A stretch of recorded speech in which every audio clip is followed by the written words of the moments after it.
to the Nourishing Routes channel, where you're shown how to love food, adore your body and become your authentic self.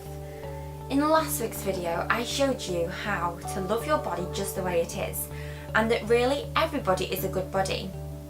But this week, as promised, I'm going to show you some simple steps, 6 exactly, how to learn to love your body just the way it is now. So let's get started with number 1.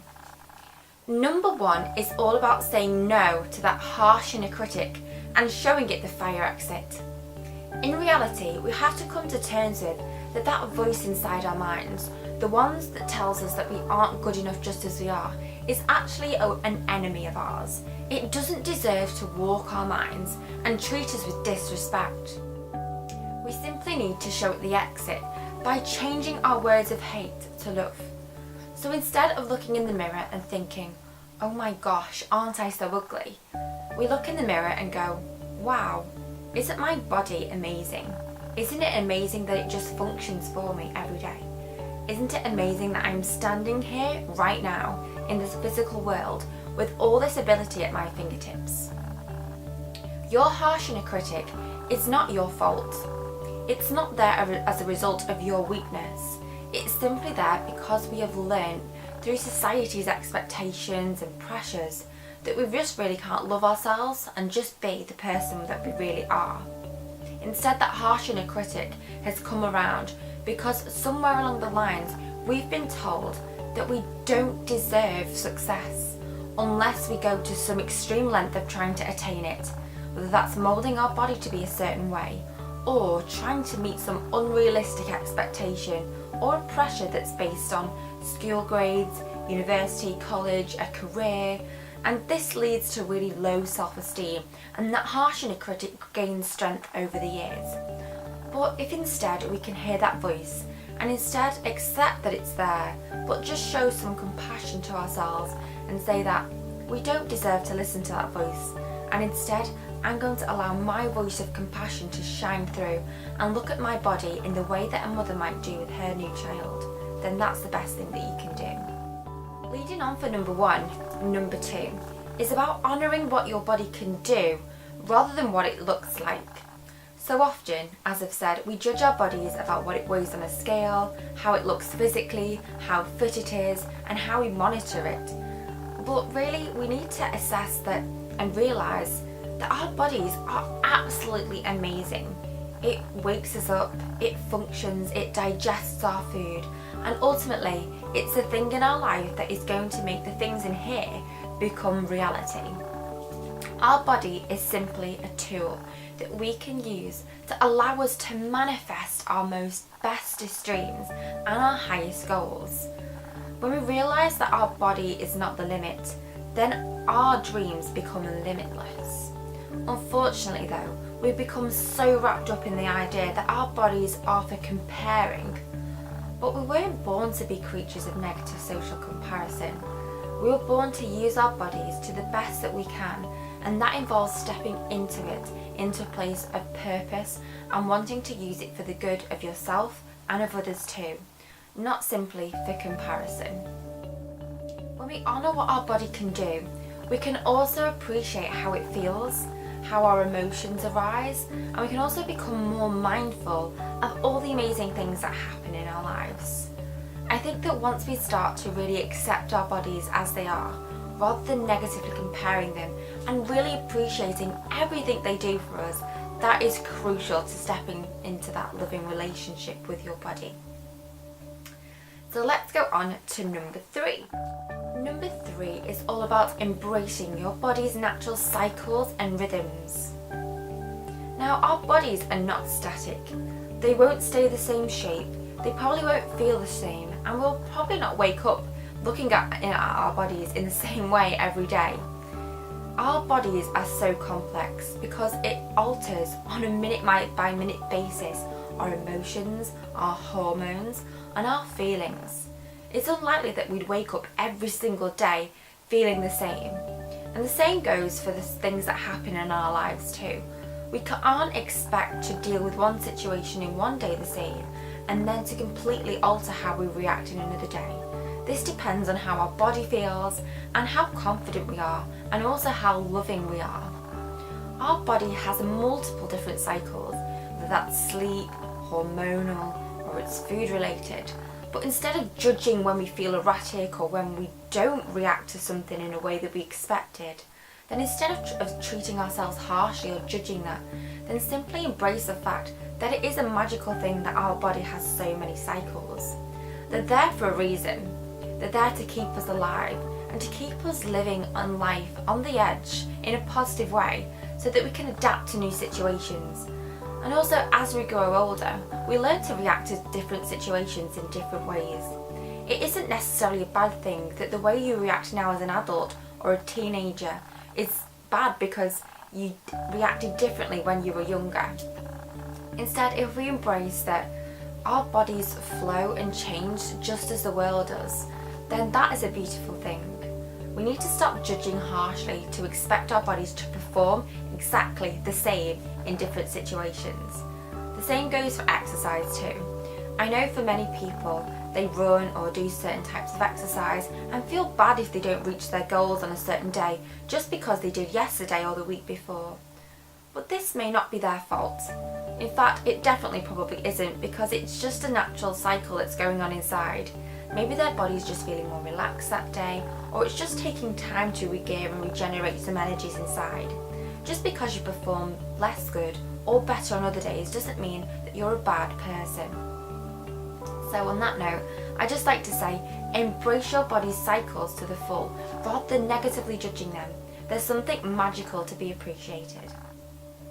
So next on the list is number 4. Stop negatively comparing yourself to others.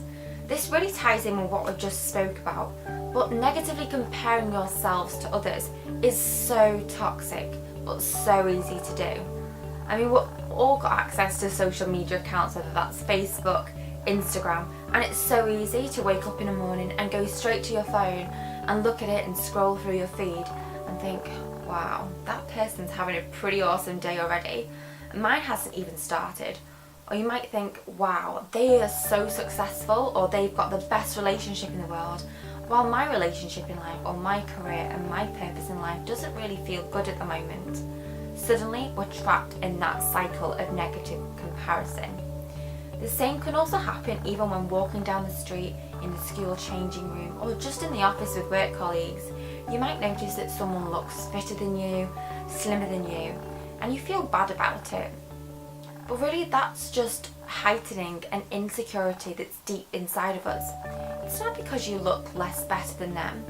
It's because you've not learnt to accept yourself as you are. Because we haven't accepted ourselves, or if there's something else going on in our lives, we look to those external judgments to really kind of just give us an answer for why we're feeling bad about ourselves. If we can acknowledge that maybe we feel bad because we're not good enough as another person, then that might be the issue that we need to resolve. But usually the case isn't that. It's usually that we need to go on a journey deep down inside to fix what's going on inside of us. And that involves stop negatively comparing ourselves to others. But to stop negatively comparing ourselves to others, simple steps that you can take is simply maybe giving yourself a little bit of a detox on social media. You don't have to cut it out completely, because I do realise how essential it is to some people's lives, including my own. But simply setting yourself a target to not have to wake up every day or go to sleep every day, and the last thing or first thing you do is to look at your phone or look at your Facebook feed. For myself, I found this so helpful, because instead of waking up in a place of negative self-comparison, I could wake up or go to sleep from a place of authenticity and really value how I was feeling. If I was feeling hungry, go make myself some breakfast. If I was feeling energetic, go for a walk with the dog. And then my needs are met and I feel at ease and ready to start my day or end my day. I think when you wake up and find that you start the day with negative social comparisons, or even at any time of day, it really just puts you back in that place of feeling stuck in the mud. It makes you feel as though you've got so much to do in order to feel like a worthy person.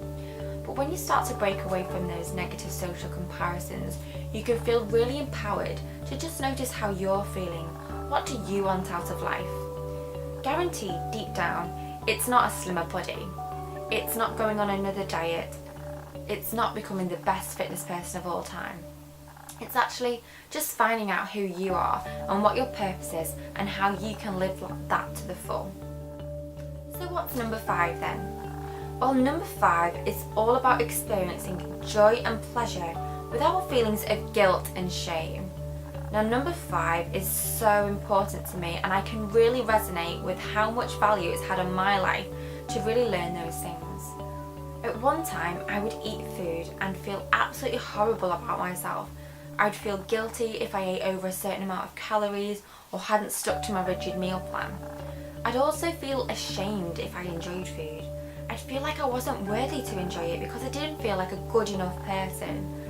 Now, looking back, that to me feels really sad, and I really send some compassion to that younger self who felt that way, because it must have been so horrible. So I can only empathise enough with you if you're a person who regularly feels guilt or shame when they experience joy or pleasure. But I would now want to sit here and share with you that you don't have to feel that way. You don't deserve to feel that way. Instead, if you can embrace your life and all the joyous things that happen, whether that's a nice piece of cake, going out with your friends, or going to a party that you really want to go to, then enjoy every single moment without judgment. Just because you haven't worked hard enough, or done enough things, or looked a certain way, doesn't mean you don't deserve joy. I believe that we're all put on the planet feeling good enough as we are now. We don't have to feel as though we need to do X, Y or Z to the nth degree in order to feel that joy or pleasure, because we all deserve it now. I just hope that when you realise that, you can start to live more lovingly with yourself, and you know what? Life becomes so much more enriched because you seek out opportunities for joy, and joy that's not just quick fix solutions. It's joy that really resonates throughout life, throughout the day, and also towards other people too.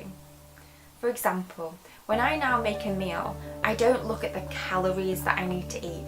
I don't look at the exact nutrients that I need to eat. Instead, I ask myself, what would my body really benefit from right now? What will bring me the most joy? What will bring me the most pleasure? And how am I going to get my needs met? Sometimes this means eating a salad. Sometimes this means actually going out for cake. And sometimes it means rekindling memories with some of my favourite chocolate and relaxing at night time. It could mean anything, but one thing it doesn't mean is coming from a place of guilt and self-loathing and judgment about the things that I do enjoy. So finally, coming to the end of our key points, I'll touch upon number 6. Number 6 is so important in relation to the Nourishing Routes philosophy. And it's all about taking time out for self-care.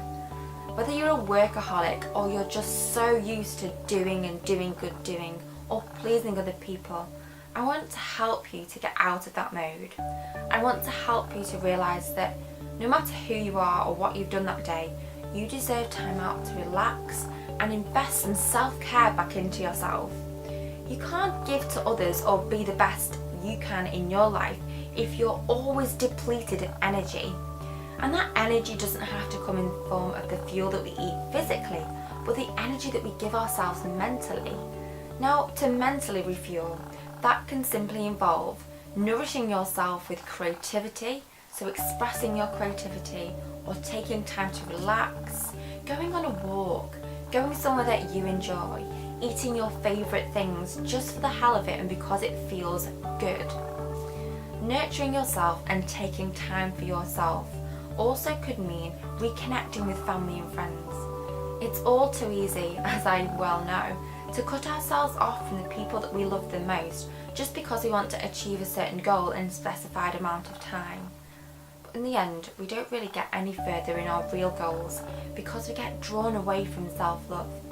We get drawn away from trying to meet some certain standard, get on a career ladder, have the perfect job, have the perfect body, have the perfect requirements as a human being as society tells us to do.